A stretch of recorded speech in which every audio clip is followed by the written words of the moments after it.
Liverpool break the record for most points without winning a title, finishing second behind Man City. Liverpool finished on 97 points. What kind of call is that? I've spent the last 5 months going back in time. Great Scott! Unearthing football predictions from the deepest, darkest pits of the internet. And the results were shocking. Some of the best being Nostradamus level predictions. Welcome back to the Football Time Machine. We're going back half a decade. So this is around the 18-19 season. Some from that season, some from the season after. But let's see how predictable football really is. And I promise you, some of these are actually really spooky. Ooh. Let's get right into this. Entry, please. Entry, please. Ronaldo will not score more than 10 goals for Juventus. Ronaldo is Juventus's 14th top scorer ever for the club. He could be considered a Juventus great. Ronaldo scoring 101 goals in his 30s for a time in his career which wasn't particularly memorable before the whole Man United debacle happened. Scoring 101 goals and becoming the club's 14th top goal scorer ever, like such a historic club, is just absolutely insane. For a guy in his 30s, just shows how much of a bagsman he was, to be honest. Zinchenko will be converted into a DM and will flourish in that position. How mental that this guy has predicted that of all the fullbacks that Man City have had, Zinchenko would be the perfect mould to be an inverted fullback. And he's been trying absolute raucous shit like inverting centre-backs like John Stones and winning a treble since then. But it's pretty impressive that this guy in 2018 ID'd Zinchenko as alarm type. Shaqiri is going to bench Salah. A lot of people kept banking on Salah being that one-season wonder. Shaqiri to bench him is an absolutely wild take in 2018. Salah was literally coming into the peak of his powers in 2018-19, winning the Champions League or whenever they did it. To predict Shaqiri, and I'm not going to lie, Shaqiri for Liverpool was one of the best Shaqiris we saw on Stoke level. I don't know, Liverpool around that time were just untouchable, and every player they adopted, like even Alex Oxlade-Chamberlain was unreal around that time.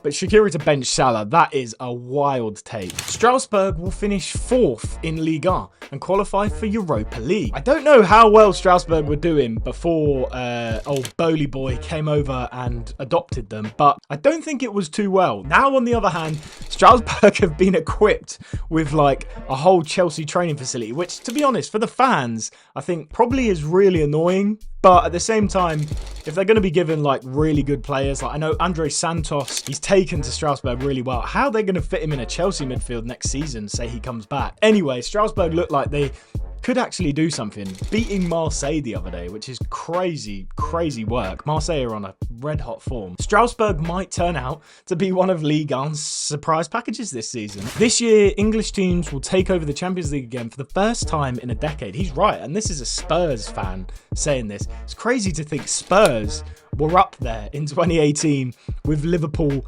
and Man City. I mean, Man City and Liverpool going toe-to-toe in the Premier League that season. And little old Spurs under Pochettino made the final. One of the greatest Champions League campaigns I've ever seen, even as a neutral. Spurs going all the way to the final, beating Man City in the most ridiculous fashion with a VAR decision chalking off Sterling's goal, and Spurs end up winning that. Then going to the semis and Ajax going 3-0 up and winning it in the final minute as an equaliser, then just to lose to Liverpool in the final. Spurs fans had it all that year. And of all competitions for them to do it, like not coming really close to the league, losing out to Leicester, Pochettino taking them to the Champions League final and having that like taste of what it could be like to be a big team in that competition. What a year for Spurs fans that must have been. Hazard will stay and sign a new contract. Will have his best season in the Premier League yet. Hudson-Odoi will break into the Chelsea team. It's such a shame Hazard left at the end of that season. Leaving the club, like, it was well known that a lot of the managers at Chelsea knew that Hazard didn't train a certain way. You just leave it to do what you would do on a match day. Like John Terry said, the rest of the team had to work hard because they knew on a match day Hazard could pull the rabbit out of the hat and win the game for them. He obviously went to Real Madrid and wasn't the star man, and so had to train like the rest of them and just suffered so many injuries. If he had stayed at Chelsea, he would have had that fairy tale ending where he could have won the Champions League with them. Maybe it was destiny that Hazard had to leave. Could Chelsea have been a whole nother beast right now? You just don't know. Allison will flop. Saw his highlights compilation, and it was a full technically poor goalkeeping, if that's supposed to be his best moments. Allison will flop? Yeah, that is...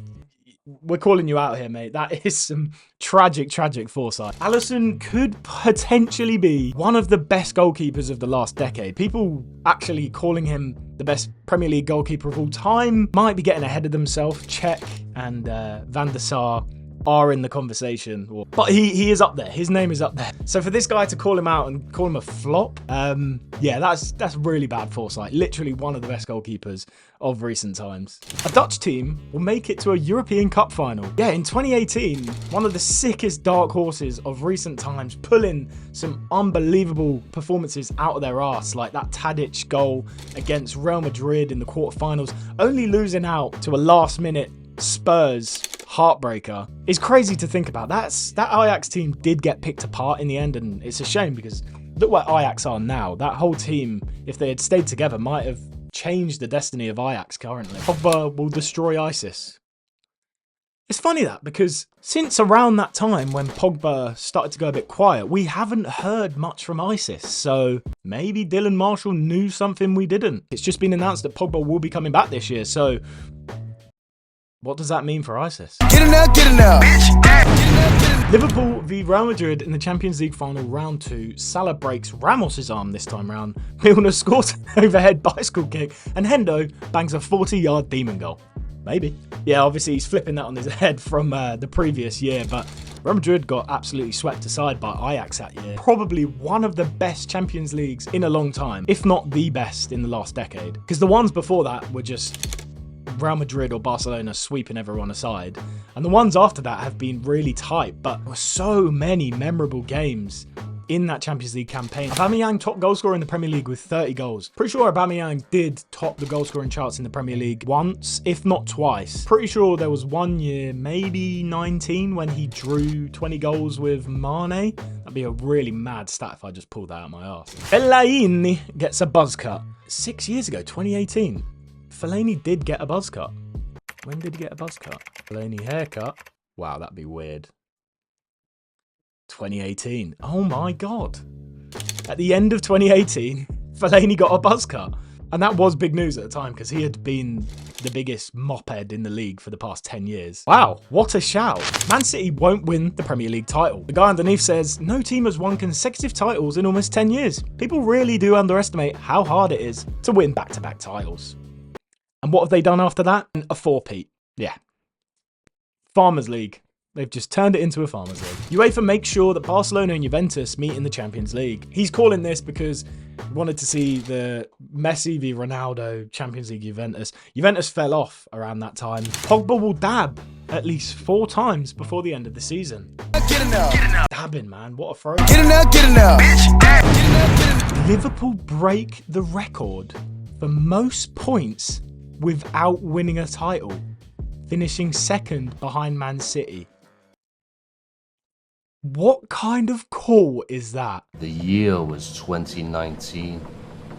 Liverpool finished on 97 points. He made that prediction in 2018. And that season, Liverpool took Man City to the very end and finished a point behind them with 97 points. I'm pretty sure 97 points will have won you the league in every other league year ever. What?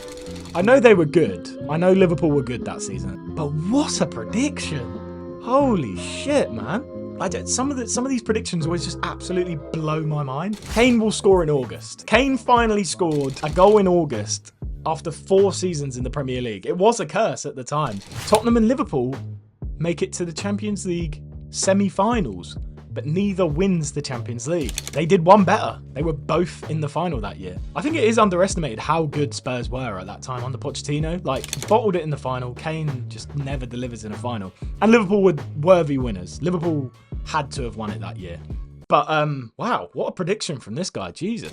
Arsene Wenger buys Spurs with his pension money, sells Kane, and buys Roman Pavlyuchenko to replace him. So, yeah, I don't know. Is that funny? Kyle Walker wins the Ballon d'Or. Kyle Walker's a great right back, but Yeah, that is a very, very bold prediction. Actually, Young transfers to Bayern Munich mid-season. Young's career is mental. He went from like a trickster at Villa to like a really good goal-scoring winger at United to a right-back to a like versatile fullback at Everton.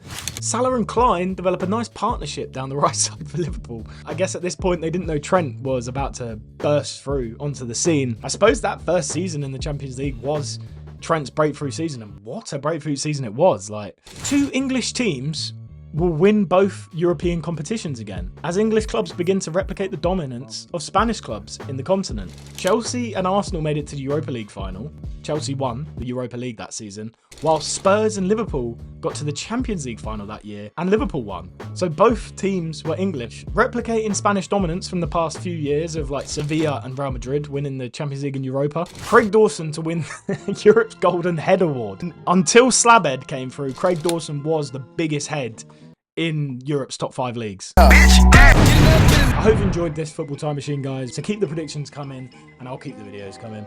Peace!